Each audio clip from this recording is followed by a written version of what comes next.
I joined the military the day I turned 17. I did deployments, multiple deployments to Afghanistan and then Iraq. I had a call to service, and that's when I joined the Air Force. I was 19 years old.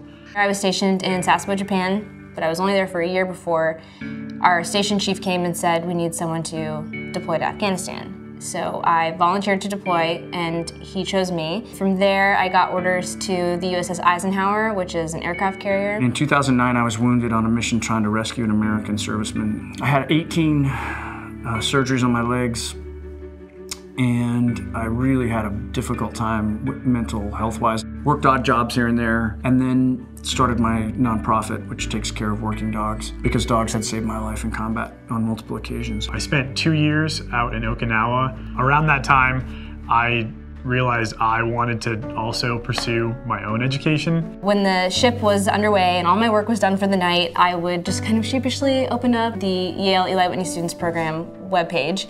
And one day, my division officer walked by me and saw that it said Yale, and then stopped and sort of backed up and looked at it again and didn't make a joke. And in the Navy, you rib those people that you love. That was sort of the moment that I was like, this might be possible. Professor Cooper sent me the link to the Eli Whitney program. And I wrote him back and I said, Zach, there's just no way a guy like me. And he said, no, he's like, I think you'd be surprised, and I don't think you should just push it aside. I think one of the reasons why I was so set on applying here is because of the Eli Whitney program. It's not just a program for veterans, rather it's a program for just adult learners. So when I first came to Yale, I thought that I wanted to do one thing, and then halfway through I realized I wanted to do another. The professors here sort of work with you to lead you to the right area. I felt pushed in a way that I needed to be pushed, but also supported, like I wasn't going to fail. I did not know what I was getting myself into, but it was amazing.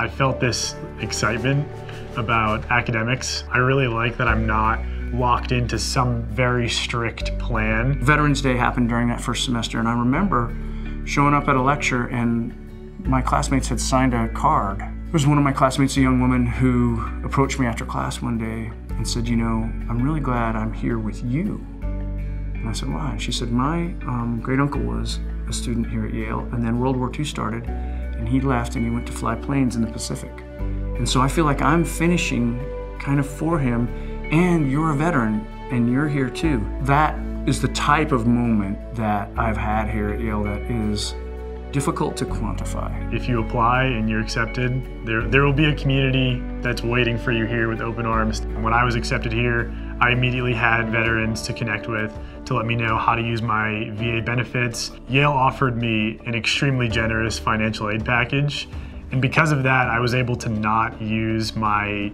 GI Bill benefits so that I could save them for a graduate program.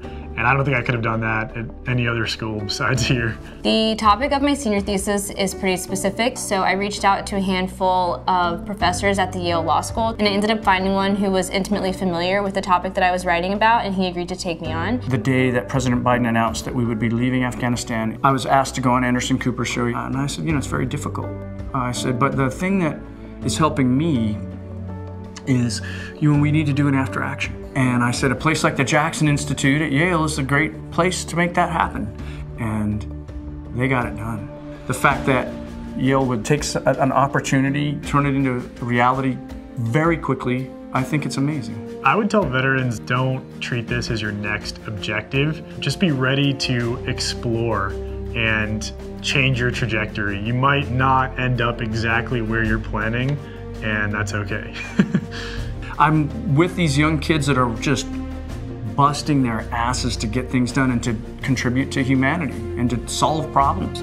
I tell my friends from my old life, you know, you could win the lottery and not sit in a class at Yale. And I would rather sit in a class at Yale. I am Jimmy.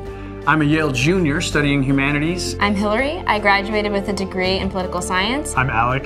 I'm a Yale sophomore majoring in computer science. And I'm a Navy veteran. I'm an Air Force veteran. And I'm a Navy veteran.